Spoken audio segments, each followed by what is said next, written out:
Como eu virei Eu fiz questão de responder esse comentário aqui em vídeo, porque eu sei que muitos jovens, assim como eu, foram iludidos ou estão iludidos pelo feminismo. Quem me acompanha no aplicativo vizinho viu, né, que eu contei a minha história. Eu tenho uma bagagem um pouco grande com o feminismo. Eu já fui para congressos, já fui para conferências, né, já defendi o feminismo. E só que naquela época eu era muito jovem, né? Por isso que eu tenho a convicção que existem dois tipos de feminista: a feminista que é feminista porque não conhece o movimento direito, e a feminista que conhece, é sexista e mau caráter. Inclusive, se você pesquisar meu nome no Google, vai aparecer várias conferências que eu estava lá representando João Pessoa, Paraíba. Olha aqui mais uma conferência onde eu participei. Só essa aqui, sempre na frente dos palcos dando palestras sobre o feminismo. Naquela época, eu era como a maioria dos jovens, né, que defendem o feminismo, que acreditam que é sobre o direito das mulheres, que é sobre a mulher poder escolher o que ela quer, que é sobre igualdade. Só que em 2020 eu passei por um processo de amadurecimento quando eu saí da casa dos meus pais, e foi nesse momento que eu me despertei dessa ideologia. Quando eu saí da casa da minha mãe, foi um momento muito difícil pra mim, foi de muito aprendizado, eu só tinha 17 anos, né? Então foi um processo, assim, de amadurecimento mesmo. E aí eu comecei a estudar desenvolvimento pessoal e eu percebi que eu tinha muitas crenças limitantes que estavam me impedindo de viver plenamente. Depois de muito tempo, olhando pra mim mesma, olhando para os meus defeitos e problemas, eu percebi que muitas dessas crenças eram do feminismo. Eu tinha herdado do pensamento feminista. E aí eu comecei a refletir, por que essas crenças estão me impedindo de viver plenamente se o feminismo é uma coisa boa, se é sobre igualdade, se é sobre a mulher escolher o que ela quer. E foi aí que eu comecei a estudar a fundo o movimento. E essas crenças são mais comuns do que a gente imagina, viu? Nenhum homem presta, todo homem mente, a mulher é sempre vítima, a mulher é sempre julgada, a sociedade me obriga tá me obrigando a fazer alguma coisa, o patriarcado tá me oprimindo. Tudo isso são crenças feministas que impedem você de viver plenamente. Quando você vai estudar um movimento, você tem que estudar como ele surgiu, quem foram as maiores vozes, quais os acontecimentos durante a história, e foi aí que eu tive o meu maior choque. Eu conheci a Simone, né, a Simone de Beauvoir, que era pedófila, aliciadora de menores, que acreditava que meninas de 11 anos já podiam ter relação sexual, mesmo que não tivessem alcançado a puberdade. A Margaret Sanger, que acreditava que para melhorar a humanidade teria que ter uma apropriação seletiva. Negros, pobres, doentes e deficientes, minorias, não estavam incluídos nisso. Foi um choque porque eu defendia o movimento e descobri que o trabalho não foi conquista do feminismo, o voto não foi conquista do feminismo, o estudo da mulher não foi conquista do feminismo, tudo isso era mentira. Existem outras inúmeras autoras, outros inúmeros acontecimentos que eu percebi que não me representavam em nada. E foi daí que eu virei antifeminista e meu objetivo é conscientizar o máximo de pessoas que eu conseguir. Por que você acha que as mulheres não precisam do feminismo? Porque o feminismo efetivamente nunca conquistou nada. Não mesmo? Você vota? Voto. Então foi o movimento feminista. É quem? Olá pessoal, Pietra Bertolazzi aqui. E hoje eu vou falar um pouco sobre uma das principais falácias que o movimento feminista usa para fazer propaganda da agenda deles, né? A conquista do voto feminino.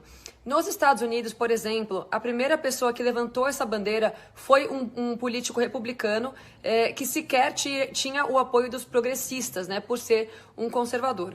Os primeiros grupos de mulheres que se formaram para falar sobre direitos equânimes civis na Inglaterra e nos Estados Unidos foram formados por volta de 1840 e eles eram liderados por religiosas cristãs com o apoio de pastores. E esses encontros aconteciam dentro das igrejas e isso, claro, quando o movimento feminista ainda nem existia.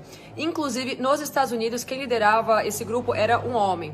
Em 1848, foi questionado e foi votado dentro desse grupo se a mulher deveria ter direito ao voto ou não, né, nos Estados Unidos, e a maioria das mulheres votou para que não, né, elas não queriam ter direito ao voto, e isso claramente está ligado ao fato de que para se ter um direito civil, você também precisa ter um dever civil. E o dever civil do cidadão era servir às forças armadas através do alistamento no exército. E em uma época em que existiam tantas guerras, as mulheres, com toda razão, não queriam correr o risco de ter essa obrigação, e foi decidido entre elas que o justo seria só o homem votar, uma vez que era o homem, né, quem se colocava em risco para salvar o seu país e a sua família. Então, uma vez que você coloca a sua vida em risco para salvar a sua pátria, é no mínimo justo que você tenha o direito de escolher o representante dela.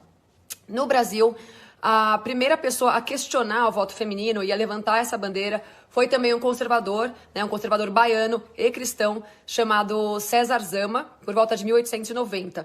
E no ano seguinte, que ele declarou esse apoio ao voto feminino, um outro constituinte chamado Almeida Nogueira também defendeu a participação das mulheres como eleitoras. E a partir daí, vários outros homens e parlamentares tentaram por algumas vezes mudar essa questão, Inclusive, nomes aí como Rui Barbosa e o Barão Rio Branco se manifestaram em defesa da igualdade política dos sexos.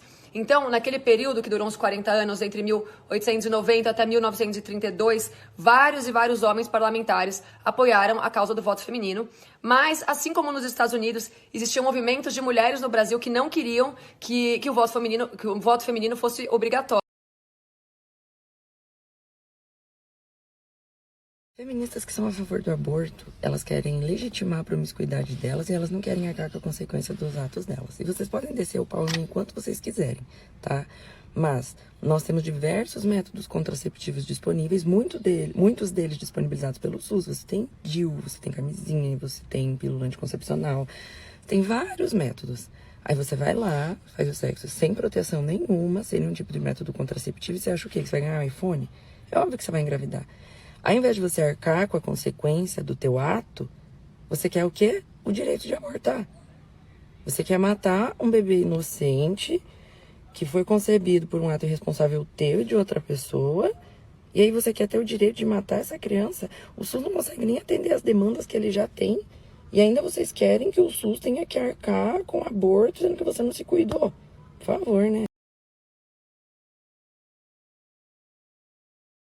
Eu acho que eu acredito muito mais que essas mulheres que você chama de quarta onda do feminismo são mais burras, São mulheres burras que estão aí só repetindo coisa que a Anitta fala, coisa que a Globo fala, e elas não param um segundo pra pensar no que elas estão fazendo e nem falando, E talvez, de fato, sejam as mais perigosas, Que você tá agindo ali de acordo... Você não sabe exatamente como, mas você tem aquilo quase como se fosse intrínseco, quase como se fosse natural teu, mas não é. Você é uma vítima de toda a metralhada, que você tá recebendo ali feminista no seu dia a dia. Quando você fala que uma mulher é feminista, um homem é feminista, que horror, mas...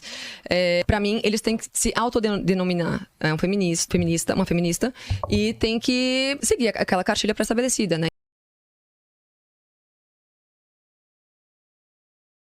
Bora conhecer Simone de Beauvoir? Essa moça aqui é Simone de Beauvoir, o grande ícone do movimento feminista na segunda onda.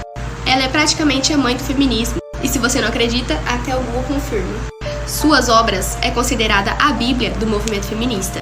Simone nasceu no ano de 1908 e faleceu no ano de 1986. Simone trocava cartas com seus amantes, entre eles Jean-Paul Sartre, que no caso tinha um relacionamento aberto. Simone era aliciadora de menores e praticava sexo com suas próprias alunas, com atos sexuais lésbicos e polissexuais, mais de uma pessoa. Neste livro, Uma Relação Perigosa, está todas as cartas que Simone trocava com seus amantes, incluindo eles Jean-Paul Sartre, na qual deu origem ao seu livro Segundo Sexo. Nesse livro também, Simone confessou que aos 13 anos fugia para a floresta para se com gravetos. Não é muito diferente do seu amante, que na sua biografia diz que aos 13 anos sentia atração sexual da sua própria mãe. Em 1943, Simone foi demitida de seu trabalho por aliciar menores. Após sua demissão, Simone foi trabalhar na rádio, na qual ela era colaboradora do regime nazista. Sim, ela era nazista. Ela e seu amante, Jean-Paul Sartre, se diziam a favor do regime nazista. Nessas inúmeras cartas trocadas por Simone de Beauvoir e seus amantes, incluindo eles Jean-Paul Sartre, falam de várias meninas na qual Simone perverteu. Vamos falar de duas meninas. Primeira, Olga Kozakiewicz, refugiada russa. Simone dizia para a família que, em situação vulnerável, queria cuidar da filha, pagar os estudos e... Simone aliciou Olga e depois colocou ela na cama de Sartre. Dentre várias garotas, teve diversos abortos e diversos suicídios. Jean conta isso em sua biografia. Simone conta em seu livro também. Temos outra aluna de Simone, Bianca Blanblan, 17 anos e refugiada da Polônia, que infelizmente foi aliciada, assim como foi Olga e várias outras meninas.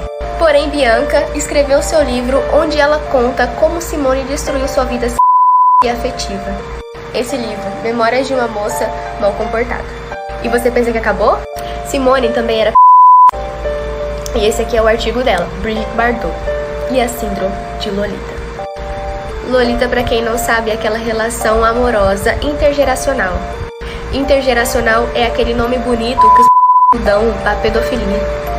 Simone estava entre os primeiros filósofos que tentavam unificar o gênero literário, que se iniciou na Europa Ocidental entre 1930 e durou até 1980, chamado Pedagógica Feminina. Em 26 de janeiro de 1977, Simone de Beauvoir escreveu um manifesto ao lado de Jean-Paul Sartre. Junto com 69 marxistas, aqui embaixo Jean-Paul Sartre e ali do lado Simone de Beauvoir. Eles assinaram uma petição para que fosse legalizado a pedofilia. E também pela soltura de 3 criminosos, que foram acusados por fazer sexo com crianças de 13 anos, fotografar para depois sair exibindo e mostrando para todos. Isso foi postado no jornal Le Monde da época. Essa é Simone de Beauvoir.